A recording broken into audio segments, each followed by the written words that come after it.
Hey, what's up guys, Mitaka here from Predator Nutrition, and I want to welcome you back to our channel where we dive deep into the world of supplements, fitness and getting you in top shape.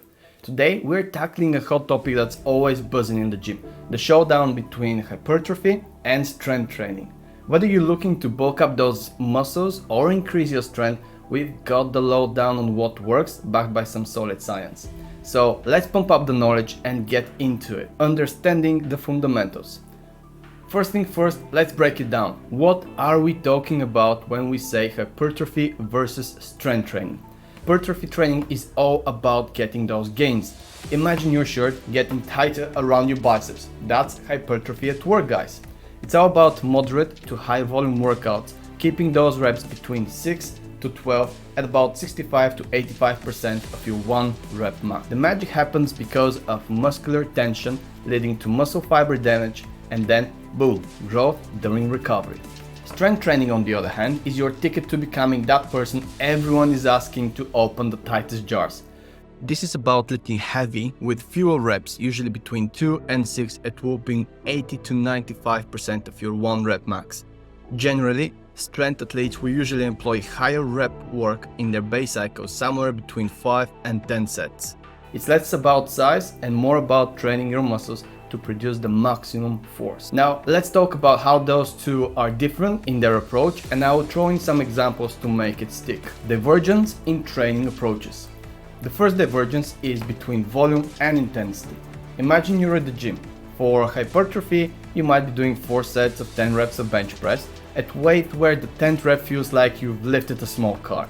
But for strength, you're probably doing 5 sets of 5 with weight where even the 2nd rep feels like a showdown with gravity. Studies show that hypertrophy loves higher volume and lower intensity, while strength training is all about intensity, regardless of volume. The second major difference is between frequency and recovery. Think of hypertrophy training like a series of epic battles for your muscles, with short breaks in between pushing metabolic stress. Strength training, on the other hand, is more like preparing for a few decisive strikes with longer rests to let your ATP and neuro system catch up, ensuring each lift is as explosive as the last. Third and final difference we will look into here is the exercise selection and order. Here's where it gets really tactical. Both training types love compound movement, they're your bread and butter. But hypertrophy training will sprinkle in more isolation work, targeting specific muscle groups, making sure no muscle is left behind. For example, if you're training back, you'll do lat pull downs, seated rows and maybe straight arm pull downs. Strength training, on the other hand, keeps the focus on big compound lifts, maximizing efficiency in loading the neuromuscular system. So for strength training, more suitable exercises for the same muscle group would be deadlifts, barbell and dumbbell rows. Physiological adaptations. Now for the geeky part, which I love, the physiological adaptations. Hypertrophy is essentially the process of muscle fibers increasing in size. This occurs through 2 primary mechanisms: sarcoplasmic hypertrophy, which involves an increase in the muscle cell fluid volume, and myofibrillar hypertrophy, which involves an increase in the size of the muscle's contractile fibers. The former contributes more to the muscle size without corresponding increase in strength, whereas the latter increases strength along with size. According to a study published in the Journal of Sports Science, muscle hypertrophy follows a dose-response relationship with volume. Higher volumes of resistance training lead to greater hypertrophy. This is why bodybuilders often target those specific muscle groups with high volumes of work to maximize size gains. Strength training, in contrast, focuses on increasing the maximum force a muscle can produce.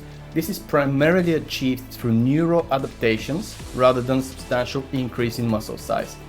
Early strength gains are largely attributed to improved efficiency in the neuromuscular system, such as enhanced motor unit recruitment and synchronization, increased neural drive, and reduced neural inhibition.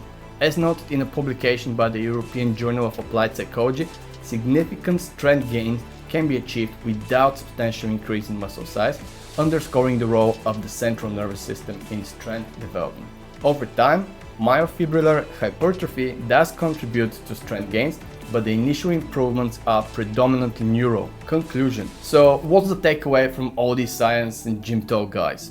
In a nutshell, hypertrophy maximizes muscle size through cellular enlargement and metabolic stress, while strength training maximizes force production through neural adaptations and efficiency. So whether you're chasing size or strength, your training should reflect your goals.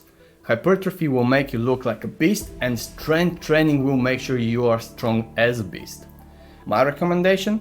Mix it up, guys, as this brings the best of both worlds, strength and size. Before I let you go and pump some iron, remember this: knowledge is as powerful as your next lift. Understanding why and how behind your training will not only make you stronger and bigger, but also more efficient. Again, you can find more information about the studies I've mentioned in the description below. That's it for today, guys. If you dug this breakdown and want more content that combines science and sweat, smash that like button, subscribe to the channel and hit the bell so you won't miss out any action. Feel free to drop your questions, suggestions and what you want to see next in the comment section below. I'm Mitaka, and until next time, keep lifting, keep learning, and let's crush those fitness goals together. Peace out.